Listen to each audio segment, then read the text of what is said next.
దళారులను నమ్మకుండా ప్రభుత్వం ఏర్పాటు చేసిన కొనుగోలు కేంద్రాలలో కష్టపడి పండించిన మొక్కజొన్నలను అమ్ముకోవాలని పంచాయతీరాజ్ శాఖ మంత్రి సీతక్క అన్నారు.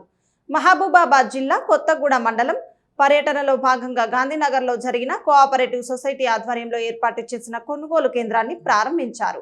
ఈ సందర్భంగా మాట్లాడుతూ కొత్తగూడ గంగారం ఏజెన్సీ ప్రాంతాల్లో రైతులు వర్షాకాలంలోనూ ఎండాకాలంలోనూ ఎక్కువగా మొక్కజొన్న సాగు చేస్తారని, ఇప్పటికే ఈ ప్రాంతంలో 2 కొనుగోలు కేంద్రాలను ఏర్పాటు చేశామని అన్నారు.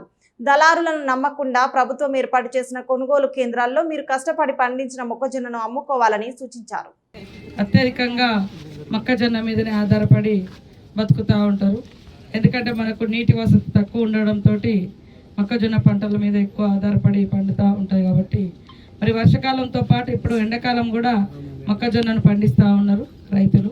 మరి వారి యొక్క ఆలోచన మేరకు కొనుగోలు కేంద్రాలను కూడా ఈ మధ్య కాలంలోనే మనము ప్రారంభించుకోవడం జరిగింది. మరి ఈ మండలంలో దాదాపుగా రెండు కేంద్రాలను పెట్టడం జరిగింది.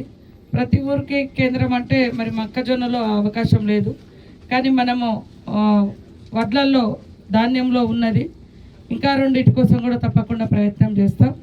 కాబట్టి రైతులందరూ కూడా ఈ యొక్క మొక్కజొన్న కొనుగోలు కేంద్రానికి వచ్చి మరి దళారీలను నమ్మకుండా డైరెక్ట్గా ప్రభుత్వం ఏర్పాటు చేసినటువంటి కొనుగోలు కేంద్రాలలోనే తమ యొక్క ధాన్యాన్ని కానీ మొక్కజొన్నను కానీ ఇతర కానీ మరి కొనుగోలు అంటే అమ్ముకోవాల్సిందిగా కోరుతా ఉన్నాం. మరి అందరూ కూడా ఈరోజు రాష్ట్రంలో ఉన్న ప్రజలందరికీ కూడా ఒక విజ్ఞప్తి.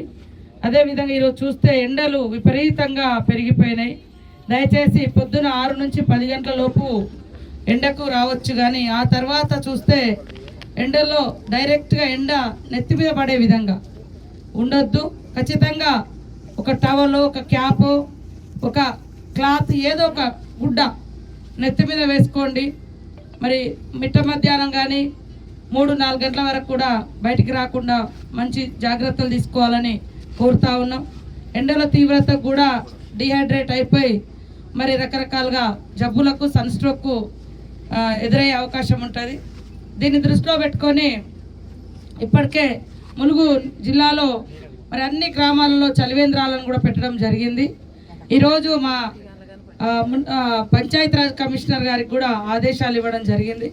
రాష్ట్ర వ్యాప్తంగా ఉన్నటువంటి మండల హెడ్ క్వార్టర్లలో, అదేవిధంగా మేజర్ గ్రామ పంచాయతీలలో కూడా వెంటనే చలివేంద్రాలను పెట్టి వివిధ అవసరాల కోసం మండల ఆఫీసులకు కావచ్చు, జిల్లా కేంద్రాలకు కావచ్చు, మేజర్ గ్రామ పంచాయతీ కాడికి కావచ్చు వచ్చినప్పుడు మంచినీటి ఎద్దడి ఉండకూడదు. ప్రజలకు అందుబాటులో మంచినీళ్ళు ఆయా రోడ్ల మీద సెంటర్లో చలివేంద్రాలను ఏర్పాటు చేసి